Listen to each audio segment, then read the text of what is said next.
Switzerland, and this little special episode of Stage Door Athletic as I'm flying solo this week. Sadly, Jack can't be with us this week, James either, and nor am I in the UK again. In fact, I am stood by the side of a frozen lake in the alpine ski resort of Arosa in Switzerland. Keen listeners of the podcast will know that I've been here many, many times over the years, and I'm here to guide Gay Ski Week, which I've been part of for many, many years. And oh my God, it is so beautiful here, such a fan. So it's great to be back in the mountains. So in a little diversion from the usual service, what I thought I would do this week is to give anyone who's ever considered going on a skiing holiday but found the prospect a little daunting, from how to book, who to go with, how to get your lessons, how much does it cost, where to go, what should you pack, what can you do when you're there, then I am doing a to ski or not to ski, that is the question special episode. So if that appeals to you, stay tuned. There'll be loads of interesting information and you'll come with me as I travel here to Arosa. If that doesn't appeal, we'll see you next week when normal service will resume and we'll all be back in the clubhouse with a special guest interview. But if you've ever thought about skiing and thought, oh God, but what do I do? Then here's the ultimate definitive guide. So, shock horror, I'm on my way to a ski trip. So yeah, if you really are thinking about this, thought it'd be really useful just to go through a few fundamentals. The first is you've got to pick your crowd, pick your tribe, who you're going with. Then it's all about destination, when to book, how to get there, the costs involved, what you need to do in preparation, what you might pack, and of course all the stuff in resort, the non-skiing activities that are available, how to navigate the mountains and the lifts, all that sort of stuff to have the best possible week. Because as you can tell, I'm a total advocate of it, and I know for many people, once you go, you are bitten. It is a bug, and I got bitten as a 13-year-old, having pestered my mum and dad to go on the school ski trip, which is a great access point for so many people. And if you've got kids who you think would benefit from this and you can afford it, then set them free, let them go. That said, some people absolutely despise it. They really do. And they're done. It's just not for them. The cold isn't for them. The gear isn't for them. The faff isn't for them. And I totally understand that. But you've got to go and find out. But if at all you've had a good experience, and I think this is the key, if you have a good experience, it sets you up for life. And if you don't do things properly, it can really put you off when actually you might love it, but you've just done it wrong. So I think it's really, really worth thinking about some of those things I'm going to talk through. So pick your tribe. I think it's a great thing to do with mates. It's obviously a great thing to do with family if you can, although, you know, it can divide families. I've witnessed some rows on mountains. But if you're going with mates, I think that's a really good starting point. But my top tip here is have an ally. If you've been a couple of times, go with someone who's been a couple of times so that you could adventure and improve a bit together. If you're really experienced, go with someone experienced so that you can go off and have a good time. If you're experienced, then actually often it'll be the case that you really enjoy going off skiing on your own. I do, and you can meet up for lunches and evenings. But if you're a beginner, I think it's great to go with another beginner or someone who's happy to be a beginner again. Because then you've got a buddy, you're not alone, you're spending your time together, you can learn together, you can fall together, you can laugh together. And I think that's a big part of it. Then, depending whether you're a beginner or an intermediate or you're advanced, then it's about picking your destination. Now, as you know, I'm off on my way to Switzerland. Switzerland's quite a high-end, it's an expensive place to go. And cost is obviously a huge part of it. And I think one of the reasons people get put off is because of the cost. But there are ways to save money. It is an expensive holiday. It's always going to be an expensive holiday. Holidays are expensive these days, but there are ways to make it cheaper. So I'm going to talk through some of those things. If you want to keep costs down, then stay in Europe. Look at some of the non-big super resorts that exist in countries that you might not have been to before. Bulgaria, Andorra. There are cheaper French resorts. Some of the Spanish resorts in the Pyrenees are a little bit cheaper. The trade-off is you're not going to get the length of slope, but if you're just going to go and you want to have some good après, you want to learn, you want to get in the mountains, these are totally legitimate options. But In the bigger French and Swiss resorts in Europe and Austria particularly, you can get some really good package deals. It's all about picking when you go. If you can avoid school holidays, that makes a massive difference, obviously. And if you can go like at the end of Jan sometime when it's a bit cold, you've got guaranteed snow, people are back at work. I love that. Everyone else is depressed and you're going off on your holiday. Really good time to go. March and Easter skiing is great. It might be that it's sunny by this time, depending on when Easter falls, which means you can actually be without your coat half the time and getting a tan at your boozy lunches. But the trade-off is the snow might be at risk, or it's getting to a slightly warmer, slushier snow, which can make it a little bit trickier. So they're the factors to bear in mind. Look into the terrain on these snow resorts. Every resort is going to have a learning slope, but once you've progressed quite quickly, you want to have some options and you don't want to be too challenging. Similarly, if you're experienced, you want some real challenge. So looking at some of the big French resorts, and I'll go through resorts a little bit later on, but book early. You don't generally get a bargain last minute on a ski holiday. You can, but you're more likely to get cheaper flights, package deals, ski pass plus accommodation deals, all that stuff if you get early, and you can budget your trip a little bit. So, in summary, who you're going with, pick your crowd, get a buddy, do a bit of research about the resorts and it's got the right kind of offering for you. Think about going into cheaper flight destinations. You get great flight deals into Geneva, into Zurich, EasyJet, Ryanair, Swiss, BA, all the big national carriers will get you there too. But the budget airlines will have some brilliant deals. So that's a way to save money. Think about your baggage though. You're always going to need to pack loads of stuff. So factor that in when you're looking at your flights. Obviously, they're add-ons for the budget airlines these days. What are the costs? First up, you've got your accommodation. Where are you staying? Are you going to do a self-catering option, going out for dinners in the evening? Or, uniquely and really common in ski resorts, is that you get a chalet including meals. Often that means that a breakfast is provided, you get your lunch on the mountain, and then in the evenings you come back to your chalet. Some middle-class 18-year-old on a gap year before they go off to Oxbridge is generally making food for you. They have been on a training course, they'll be following recipes, so it will be all right. You might luck out and have someone who's really good in the kitchen and they'll provide you with cakes and an evening meal, and often there's a free bar or it's factored in for wine and beer in the chalet. It's a really good option because it plays into that European chalet vibes. You know, you might even upspend a little bit and get one with a sauna or a little jacuzzi in there. But that can really add to the experience. You're all together, you're dining together, you're eating together, and you're not having to worry about all that food. You'll get a fondue and a raclette and all that good stuff. You can budget your costs, you know roughly what your spend is, and then you're just going up and having your lunches on the mountains, which you can make as economical or as lavish as you want to do, but make sure you have a raclette or a fondue one day. So accommodation and food is something to factor in. Then you've got your travel, how you get in there, the flights, and crucially the transfer into resorts. All the resorts generally are, between 1 and 2 hours because you're not flying into an airport unless you're, doing some bougie private jet or helicopter into resort. You're going to have to transfer up into resort. That means a 2-hour drive on average, sometimes longer.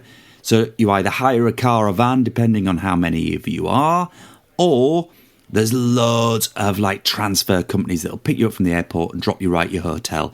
Again, if you plan this, you can make that really economical between the bunch of you, depending on how many you are, and they will get booked up. So look into that. There's loads of different research if you're doing this independently, or it can all come as part of a package. The other big additional costs are your lift pass. A lift pass means what it says. You are buying a pass which gives you access to all the ski lifts. It'll be like an Oyster card, a contactless card that you put in your ski gear, and it gets you on all the lifts in resort. There'll be options in resorts about how wide scale that is. If you're learning, just get the minimum and you'll be on the smaller slopes. You don't need to go to the whole resort. If you are going to be exploring the whole resort or linked resorts, so many of these big resorts are 4 areas all linked up and different ski passes, and they've got super passes. Then look into the various options there. And how often are you going to be skiing? Factor in that you're going to be travelling one day, you're going to be leaving one day. So on a 7-day holiday, you probably only need a 6-day ski pass. It's cheaper the more days you compile together, obviously. Then the other cost is ski lessons. If you haven't learnt before, get lessons. You can't build your future on sand. Get the lessons, put the fundamentals in place. This means you can have a great time and you can accelerate through. But if you try and think you can teach yourself, you're just going to be embedding really bad habits for the future. You'll get yourself into all kinds of trouble and some dangerous situations, and you'll potentially hate it because you'll be falling more. Yes, it's frustrating. Yes, you might be with some irritating other people in your class. If you can afford it, get private lessons. You'll learn so much more quickly. But get an English speaking or whatever language you speak in class. Learn with some adults. There'll be some dickheads who are really stupid and holding you back. You might be the dickhead that's holding everyone back.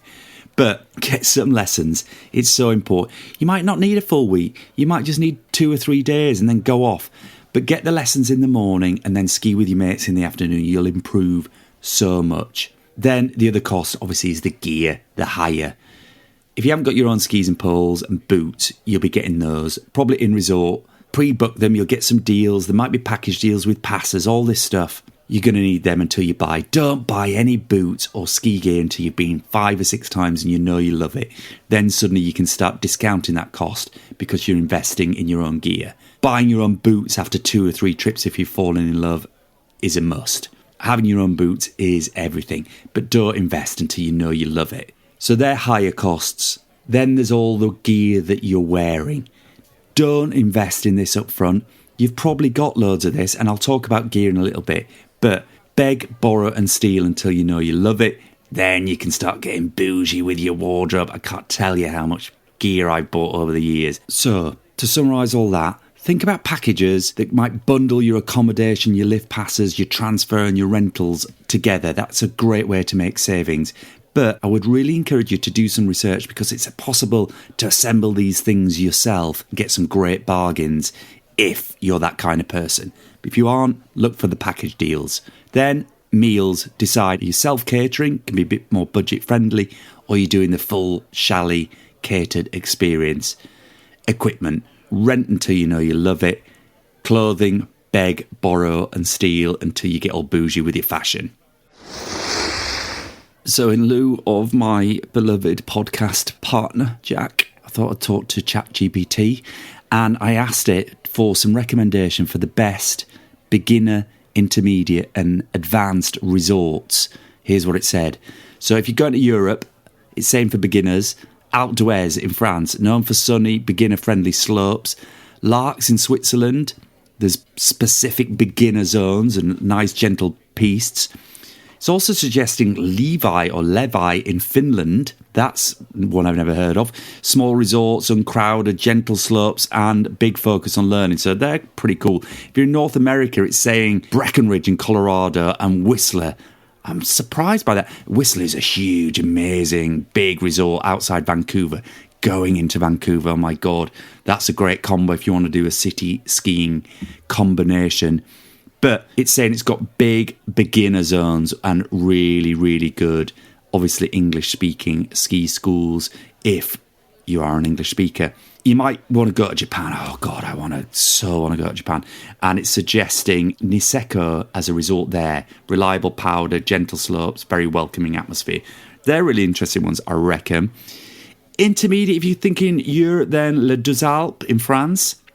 Loads of blue and red. Yeah, so here's the zones. Green for learning, blue for beginner, easy slopes, red for intermediate slopes, black for really challenging slopes, and then you can go beyond black diamond, double diamond. That's like stupid stuff. Les Deux Alpes, loads of blue and red, it's saying. St. Anton in Austria. St. Anton's huge, big Austrian resort. Really intermediate friendly runs, loads of good après ski. Val Gardena in Italy, big, long, scenic slopes, nice, charming atmosphere. That's a nice recommendation if you're intermediate and you just want to do some nice cruising, bit of Italian food up on the mountain, fresh pasta, oh yeah, what's not to love, great red wine. North America, it's saying Utah, Park City, loads of blue runs, big ski area, or Canada, which I love. I did my ski instructor course in Canada. in a real powder resort called Fernie. But I never went to Banff or Lake Louise in Canada. Great views there. Challenging but manageable slopes. And Australia, Thredbo, Australia has a resort down there. You might want to look into that. If you're experienced, you probably know all this stuff already, but you might be that you're new to being experienced. You want a bit more challenge. You're going up. Europe, Chamonix is obviously a huge, big resort. In France, advanced ski is steep, off-piste opportunities, really steep runs. I also love Teen, Val d'Isère. I mean, huge. I mean, there's runs for everybody there. You can do some amazing stuff. Zermatt is great, very expensive, but you're in the Matterhorn, beautiful area. Verbier, loads of off-piste skiing in Switzerland as well. Both very expensive resorts. Cortina and the Dolomites region. Oh, God, that is great. I went there last year. You might have listened to our episode from there. Gorgeous, some real steep slopes. You can do World Cup runs there. And you've got that Dolomite mountain topography, which is so different to the Alps. Till you see it, you can never quite understand that. You might be North American, then Jackson Hole in Wyoming and Telluride in Colorado. Challenging terrain, great views, backcountry skiing. India. I've never thought of that. But skiing in Gulmarg in India is apparently known for its powder. Quite adventurous off-piste run. Love this. And South America, yeah, skiing in Argentina or Chile is something I would really love to do. But anyway, I'm off to Switzerland, which is pricey, but not as pricey as people think. Is that true? No, it's pricey. France is cheaper, but I'm off to Switzerland. I love it. So let's get packing. Okay, so I guess there are like two people in life, two types of packers. There is the like chuck it all in a case the night before you go, having been out for drinks before, you got home a bit too late, the flight's early, you come back, you had good intentions, but you throw it all into your case last minute and sort it out in resort. Or you're someone who positions everything you're going to pack in piles on the bed. You iron everything before you pack. You have too much available. Set off with good intentions about not taking too much and filtering as you pack, but end up packing too much anyway. But it's beautifully positioned. You're optimizing space. Now, have a guess which I am. It's obviously the latter. Jack would be taking the piss out of me right now if he could see this room and how it's displayed. But I'm going to rise above. Now, the thing with a packing, with a ski holiday, what you've got to consider is, yes, you need your clothes, your going out clothes for your evenings, but there's a whole dimension of gear you've got to pack. But to reassure you, it's nowhere near as bad as people think, especially with the advancement of technology in high wick, lamb's wool, light running gear, all that bullshit. I don't know the science, it's not important right now. But here's the principles. You need base layers. That's moisture absorbing, wicking rather, take away from the skin, I think that means. Thermals, tops and bottoms. So you need a layer against your skin, your base layer. It's going to keep you warm. It's going to take moisture away from you. You've probably got stuff like that. You've probably got thermals. You've probably got stuff you run in. So don't go spending a fortune, but it's really critical you've got that. And obviously because it's your skin layer, you need a few versions. If like me, I need a top layer per day because I'm going to sweat. Then mid layers. Again, you've probably got all this stuff already. This is like lightweight layers, sports technology stuff. It might be your fleeces, stuff to keep you really warm. Zip up tops. Stuff these days that you want to keep it thin. You don't want to be too bulky, but you want the warmth to add those extra layers. And having a few layers means you can scale up or down depending on the weather. But you've probably got all this stuff already. It's the outer layer you probably really need to think about. That's your salopette or ski trouser and your ski jacket. This has got to be available to do two things.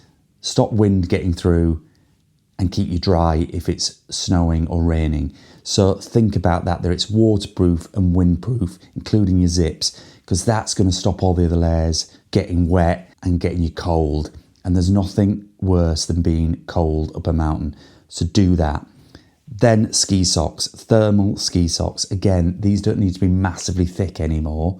In fact, there's great technology. You can just get normal thickness ski socks, which means you can be more comfortable in your boot. I mean, I'm a one per day guy. Some people are comfortable doing a couple of days in socks. I'm a one per day. ski day guy. Gloves, ski gloves. Again, this might be what you borrow from friends or you invest in. Get good quality ones. You're going to be picking up skis with sharp edges, so you need those patches on the underside. Make sure they're nice and warm and you've got dexterity in them. And I get quite cold hands, so I buy ski glove inners. These are really thin layer that you can have on all the time, so that when you take off your ski glove, you've still got warmth in your hand up on the mountain if you're operating your phone or fiddling in and out of pockets, getting your sarnie or whatever it is. So I think they're a must. That's a top tip. You'll need a hat or a beanie for when you're up on the mountain, and you take your helmet off. Yes, you need a helmet. You cannot ski these days without a helmet. It's so, so important. In fact, it's illegal to ski without a helmet these days in certain countries. Back in the day, I used to just ski in a bandana or a hat, and you'll still see old dudes doing that, but they're stupid. Get a helmet. You can hire one in resort, or you might want to buy your own if you're fussy about where it's been. But all the ski shops will give you one. They do all the cleaning stuff, anti-contamination, all that. So just hire a helmet in resort, get the right size, always have it done up. If you don't have the strap done up, it's not a helmet, it's a hat. Make sure you're doing that. Then what else? Oh, a snood, something for your neck. That's the cold area. Always have a snood available that you can pull over your nose and face when it's cold on ski lifts. You can drop it down. You can always take it off if it's a nice warm day and open up your jacket. But a snood is a must. You've probably got one, but if you don't, that's a cool thing to invest in. Or buy a fancy one in resort. You'll get a branded one. Nice memorabilia. Then, that's all you need. Then the rest of it is just whatever you take on holiday. I'm just putting all this in the case as I do all this. So I should have been doing that. Ow, God, my knees. Do you hear my knees then? That doesn't bode well. So, yeah. Then your evening wear. Think bougie. You're going to be in ski resorts doing a bit of après. You might want a few meals out. Look good. And good ski hats. And your gloves and scarf. But your evening coat can be your ski coat. Save some package room by just wearing your ski jacket in the evening, or you might want a light jacket. I'll leave that up to you. But now if you are experienced, you might have, like I do, bougie, my skis and poles. So that's going into a separate bag. Top tip, make sure if you've got a ski bag, put all your salopettes and your ski jackets and your layers in with your skis. It protects your skis and reduces your luggage weight on your main bag. So that's all going in there. Very good. And then I'm carrying my boots. I have my own boots. You might want a separate bag. I've got a combined one. Got my boots and helmet in there. And then I've got all my clothes and ski gear in there. Ooh, don't forget you'll be walking through snow and resorts. You don't need to buy moon boots circa 1985. Just take a pair of, good grip walking boots, wintry boots. Just make sure you've got a good sole on. Then you're in. Now, it's bloody nightmare carrying your own stuff to airports and all the rest of it, but we'll come to that in a minute. So you're all packed? Morning. It's 5:30 in the morning, and here's a top tip for getting to Heathrow Airport. If you're carrying skis or big ski gear, get a zip car. Yes, you can do a one-way drop-off. You drop it off at the Hertz Car Hire Centre, just on the perimeter there, and they do a shuttle bus into Terminal 5. And it's a really good way of saving money to get to Heathrow, particularly if there's more than one of you. Because getting my skis into a taxi, they don't like it. Lugging them on the train or the tube, no thank you. So yeah, it works out about 25 quid that way, which is same as the Heathrow Express. But, it's a bit more convenient. So that's my top tip if you live in London, folks. I know there are other car hire schemes around different cities. I don't know if they do one-way versions. That's all to airports. But that's my top tip there, guys. But it's exciting. It's early, though, isn't it? God, when do you ever learn as an adult that, an 8 o'clock flight means a 4:55 alarm clock? You never do you? It all seems fine in your head when you're convincing yourself. But it does mean I'll be into resort a little bit earlier, get all my stuff sorted and planned, which I think is always a good thing on a ski trip. Anyway, here we go. Hope the car's okay. And he's on his way. I wonder if he manages to avoid... Why am I speaking to myself? That's weird. Oh, Jack, come back. He's on his way. I wonder if he's managed not to have a row with the check-in staff at the airport. That is a default for me at times. Brings out the worst in me, those situations. The computer says no mentality. But let's hope I manage to get through the airport without any trouble.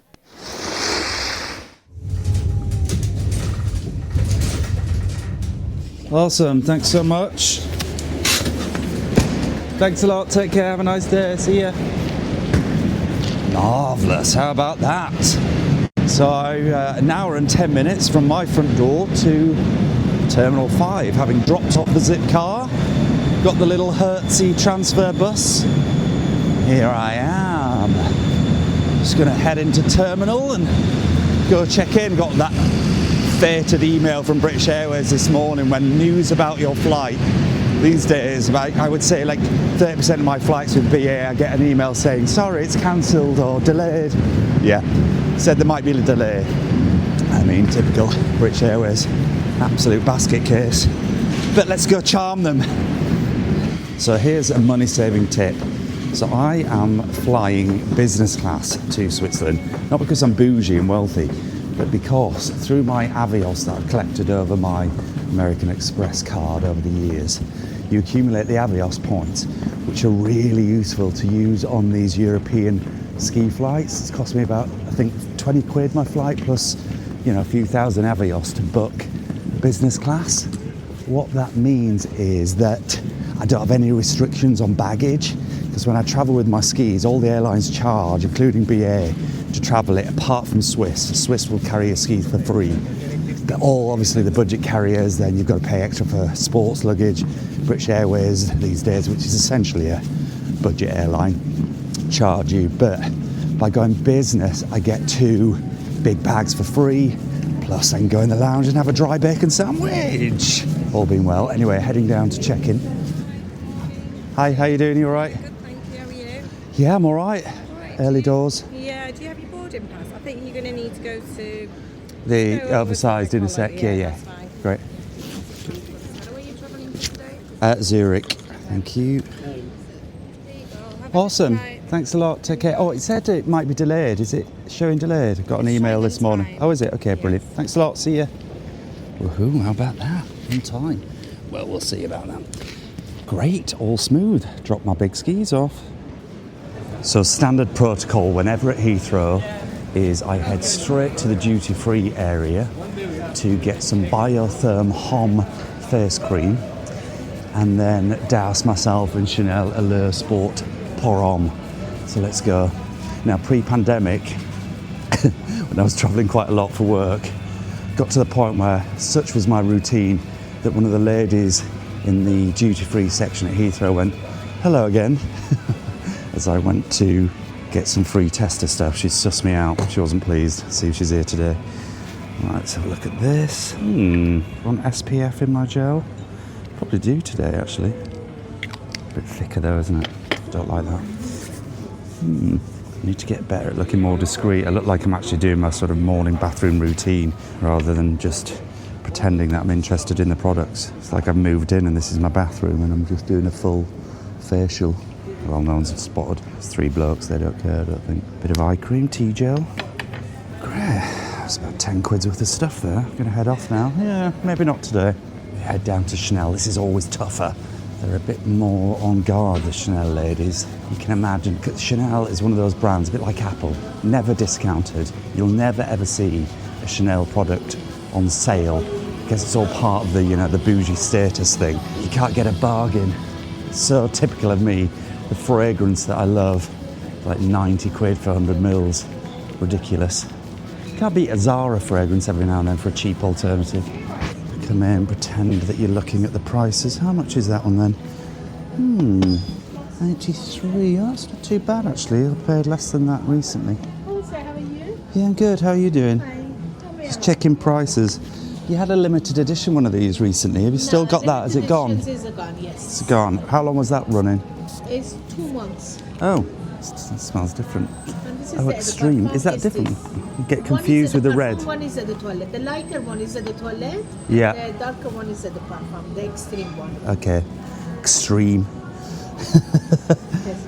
Oh, that's that one. Oh, I didn't want that one. All right, great, yeah. All right, thank you. You're welcome, sir. Well, that was close. See, she swooped in very quick.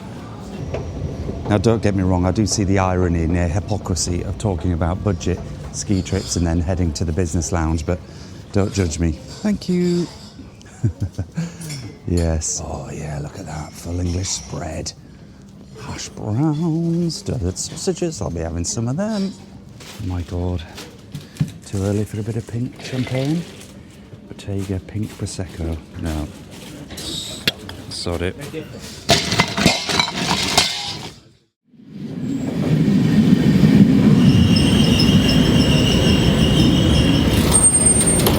Now, there are ways to arrive into a resort and there are ways to arrive into a resort, and Arosa has got to be one of the nicest there is.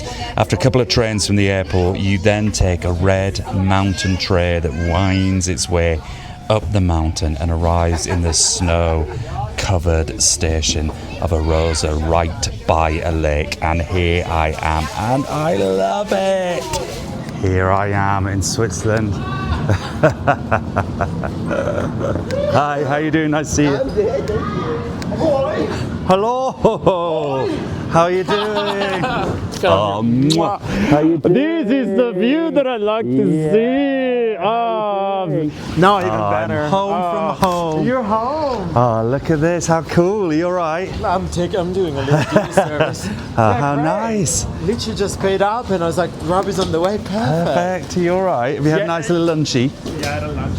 So as you've seen, I've already run into a load of mates here in the resort, and that's really cool. Now, I brought all my stuff with me, so I'm just going to get my skis waxed, put my boots in the room, unpack and all the rest of it. But if you are hiring skis, my top tip here is get to your hotel, dump your stuff, and then get to your ski hire shop.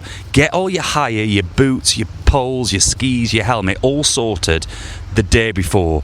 It really eliminates some of the inevitable faff on the first day of skiing. Get that done, get it in your boot room at your hotel, or you can often hire a locker near the lifts so you don't have to be lugging your skis back and forth, which means then in the morning you just wear your boots and shoes, go to the locker, swap them for your ski boots, get your skis and straight on the lift. Top tip. So get the hotel, get unpacked and get your gear sorted. Finally, take a pair of ski socks with you and your boot, if you have your own, to the ski fitting. Always take some ski socks. You don't want to get your boots fitted with a normal pair of socks. They might be too tight when it comes to put a ski sock on. Top tip, take your socks with you. If you've got your own boot, you only need to take one. All right, see you later. Bye. Oh, God, I love Arosa. So good to be in the mountains. Now, I didn't mention this earlier, but it's actually really, really valuable to do some physical prep before you go, and I have not. And I'm worried about it, I have to say. Normally just doing some leg work in the gym, even just doing squats in your own room, it can be really, really helpful to get you fit. And the aerobic fitness of just, lugging your stuff around, you're in high altitudes, dealing with the air and all that stuff. And I have not done that. So tomorrow morning when I'm heading to the lift, then I'm a bit worried about all of that stuff. But let's find out how I get on.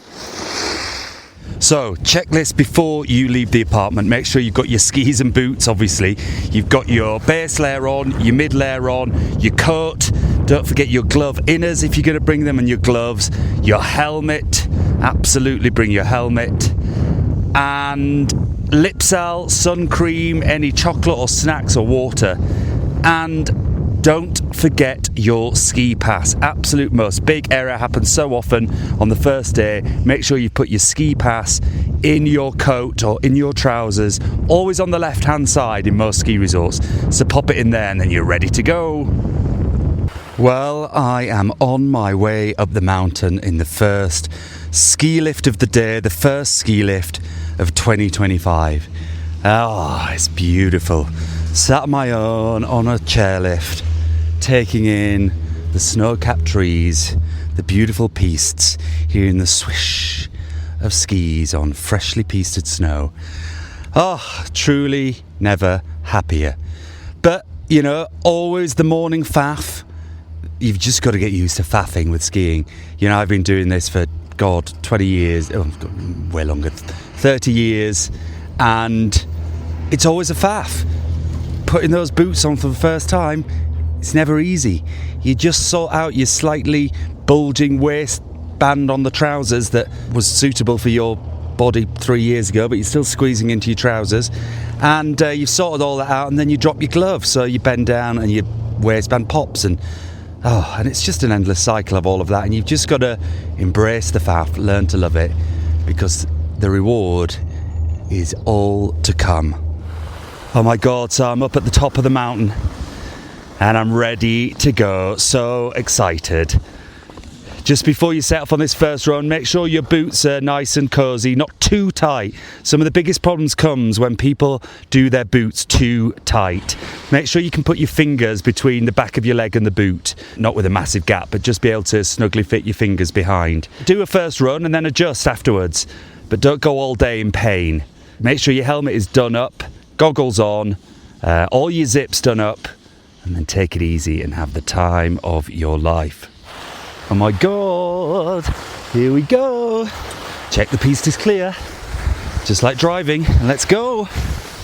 First turn, bends the knees. Listen to that, beautiful.